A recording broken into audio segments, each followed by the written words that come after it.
Background fact on It Welcome to Derry follows a group of kids in the 1960s who start to get terrorized by everyone's favorite killer clown. It doesn't feel like it, but it's been 9 years since the first It came out.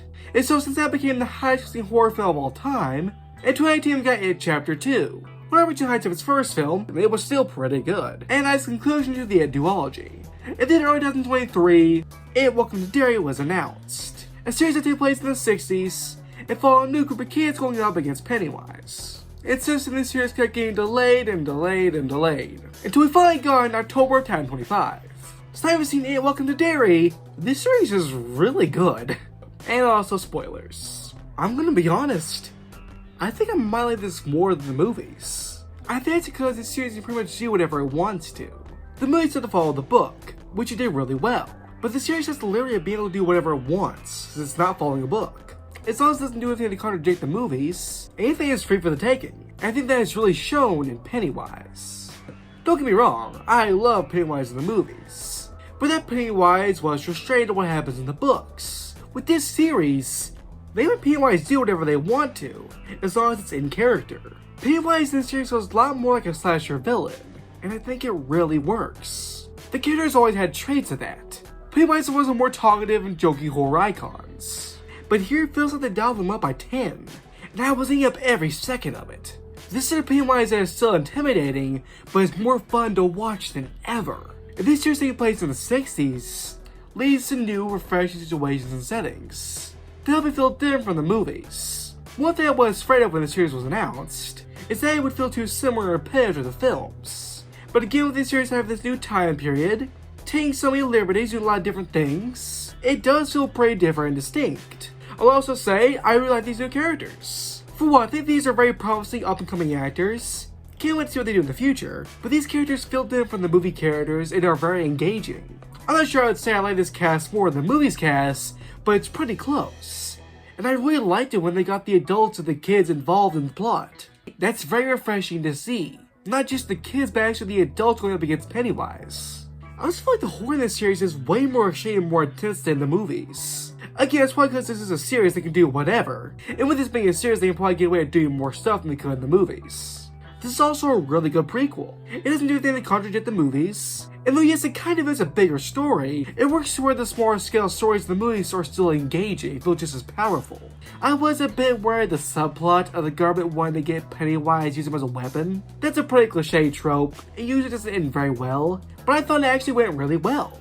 I also like getting more backstory on Pennywise. Not getting it explained, but like learning how he chose the Pennywise form. Now one thing that is interesting, the Stephen King connections. Now for years there has been his own books and movie adaptations, references to other key books and movies. But this series is more just a few little Easter eggs. Of course it still does have some, like this reference to the Shawshank Redemption.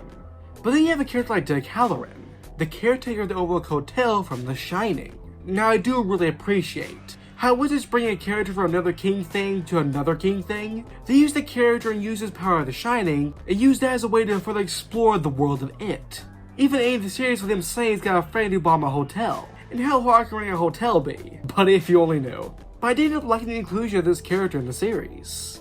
A lot of people said it would be interesting to spin off of Dick Halloran and him running the Overlook Hotel, which I would be all up for and I would love to see. And the craziest thing, deciding the craziest thing in this series. The craziest thing that happened in the series was in the final episode. We learned that Pennywise can basically time travel. A more accurate description is that Pennywise is a being that spans all of time. The past, present, and the future are all the same to him. And since he shows a poster of Richie from the movies to his mom, which in the series is a child, and he says that one day her son kills him, meaning that pretty much Pennywise is time traveling and trying to prevent his death. Meaning that in future seasons, which have been confirmed, are going to be about Pennywise going back further and further each season, trying to cause an event that will prevent his death in the future. And I am intrigued to see how that plays out. I can't wait to see Pennywise in different time periods. And yeah, overall, I loved Welcome to Derry. It's a really good series I highly recommend. Now let's move on to Avatar. Avatar Fire and Ice continues to follow Jake Sully and his family, trying to survive in the ever-expanding world of Pandora, which leads us to get introduced to a new tribe of Na'vi, the Fire Tribe. Now when it comes to the Avatar franchise, I had only seen the first Avatar once, and that was when I was a toddler, so I didn't remember any of it. And I hadn't seen The Way of Water. But with this third film coming out, a sequel to the third, and still highest grossing film of all time, I decided I would finally watch the first two Avatars. The first Avatar, I enjoy it.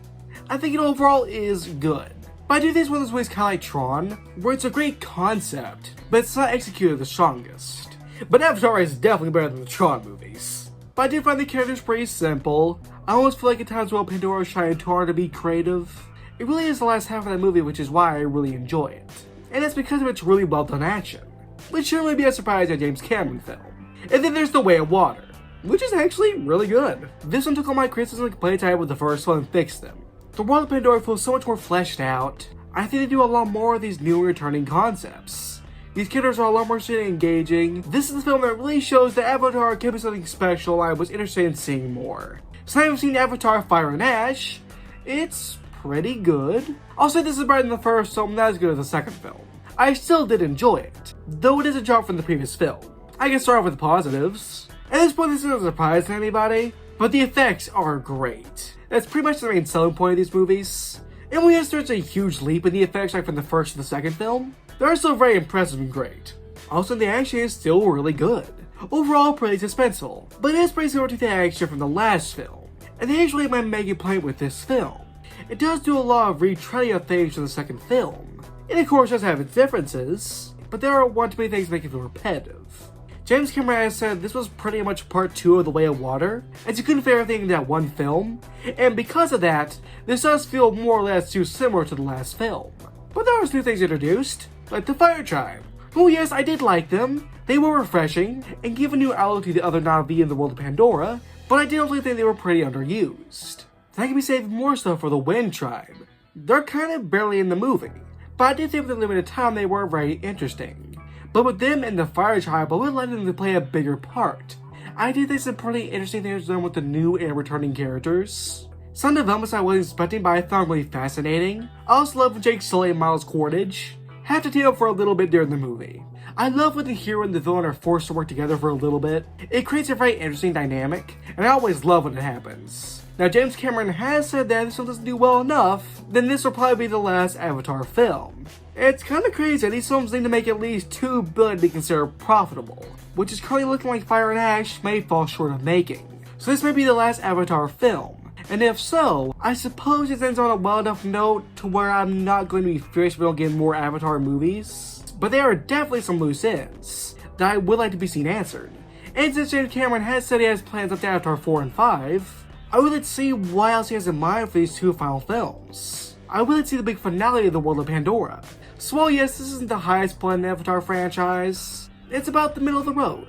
But again, I still did enjoy it, and I am intrigued to see more. Put in the comments below, what do you think of Season 1 of Welcome to Derry? What do you think about Fire and Ash? Do you want to see more seasons of Welcome to Derry? And do you want to see more Avatar movies? Also, if you enjoyed this video, just like subscribing. Bye guys for now, bye-bye, Thacker.